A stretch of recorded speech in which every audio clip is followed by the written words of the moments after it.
સુરતમાં પૂર્વ કેન્દ્રીય મંત્રી સ્મૃતિ ઈરાનીએ પત્રકાર પરિષદ યોજી બજેટ અંગે ચર્ચા કરી, સાથે પ્રજાલક્ષી બજેટ હોવાનું મીડિયા સમક્ષ જણાવ્યું. પૂર્વ કેન્દ્રીય મંત્રી સ્મૃતિ ઈરાનીએ સુરત ભાજપ કાર્યાલય ખાતે પત્રકાર પરિષદ સંબોધી કેન્દ્ર સરકારના બજેટને પ્રજાલક્ષી બજેટ હોવાનું કહ્યું. પૂર્વ કેન્દ્રીય મંત્રી સ્મૃતિ ઈરાનીની પત્રકાર પરિષદ પટેલ પ્રોફેશનલ ઉપસ્થિત રહ્યા અને બજેટ વિશે ચર્ચા કરી પીએમ મોદીનું અભિનંદન કરવામાં આવ્યું. બાયોફાર્માનું બજેટમાં ઉલ્લેખ કર્યો હોય 10,000 કરોડનું બજેટ બાયોફાર્મા શક્તિ માટે જાહેર કરાયું છે. બજેટથી સુરતના વિશેષ એમએસએમઈ સેક્ટર પ્રફુલ્લિત થયું છે, જે બજેટમાં એમએસએમઈ સેક્ટર માટે મહત્વના મુદ્દા સમાવેશ કરાયા છે. ઇલેક્ટ્રોનિક્સ મેન્યુફેક્ચરિંગ પર ભારત સરકારે ધ્યાન આપ્યું છે, જે નાગરિકોને સ્વીકાર કર્યો છે.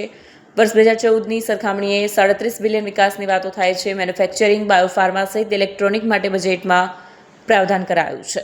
પ્રધાનમંત્રીના યોગદાન વિશે સોશિયલ મીડિયા ઇન્ફ્લુએન્સરની ચર્ચા કરી. પીએમ મોદીએ સ્વતંત્રતા દિવસ પર 350 રિફોર્મની જાહેરાત કરી હતી, જેમાં જીએસટીનો સમાવેશ થાય છે. 11 વર્ષ પહેલા પ્રધાનમંત્રી નરેન્દ્ર મોદીએ જનધન યોજના થકી દેશના લોકોને જોડવાનો વિચાર કર્યો હતો, જેના થકી 2,000 કરોડની સેવિંગ્સ ખાતાઓમાં થઈ છે. 10,000 કરોડ દેશમાં મેન્યુફેક્ચરિંગ છે, જેમાં રોજગારી વધી છે.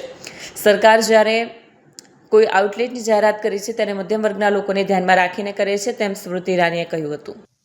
मैन्युफैक्चरिंग, एमएसएमई, बायोफार्मा और उसके साथ क्रिएटिव इकोनॉमी के लिए जो प्रावधान इस बजट में हुआ, उसका न सिर्फ समर्थन मिला, इस प्रेस कॉन्फ्रेंस से पहले महानगर के सोशल मीडिया के जो इन्फ्लुएंसर्स हैं, क्रिएटिव इकोनॉमी का जो एक सुदृढ़ हिस्सा है, वो भी एकत्रित हुए. उन्होंने भी क्रिएटिव इकोनॉमी के प्रति प्रधानमंत्री जी का योगदान, उसकी चर्चा भी की और उसके प्रति अपना समर्थन व्यक्त किया.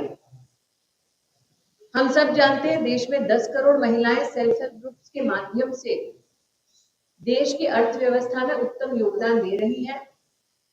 उनके लिए शी मार्ट की घोषणा भी आज बजट की चर्चा जब हुई नागरिकों के साथ, संगठनों के साथ, उसमें उसका भी समर्थन नागरिकों द्वारा हमें प्राप्त हुआ.